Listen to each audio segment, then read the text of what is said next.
Not every book we read is going to be a 5-star classic. But what happens when you come across something heinous and boring? These are some of the worst books I've ever read. Filmed from my car because my daughter is sleeping.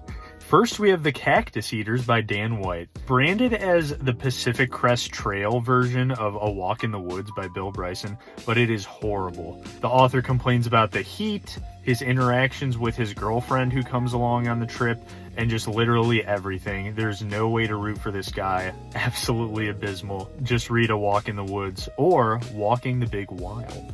The Only Good Indians by Stephen Graham Jones. 4 friends who have to live with the consequences of a tragic event in their past. I'm not sure if I just missed the point here. I love horror and I love Native American culture. This was just boring, felt like a chore, wasn't scary at all. Bear by Wolf Storrell. I've read a lot of bear books in my life, and this one sucked.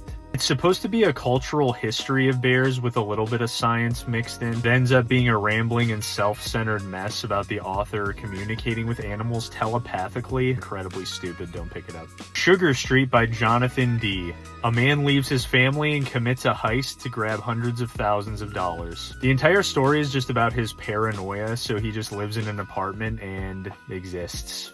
Nothing happens. Incredible slog of a story. The Mothman Prophecies by John Keel. I know you're thinking, how good could a book about Mothman be? But Mothman really isn't even in the book. It's more so about UFOs, Point Pleasant, West Virginia. Horrible.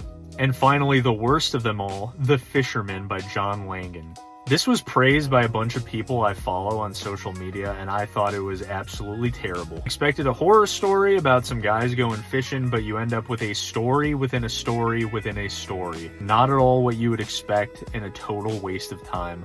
Avoid this at all costs. I'm sure I missed some, but those are a few of the terrible reads I've had in the past few years. What have you read that has infuriated you to your core?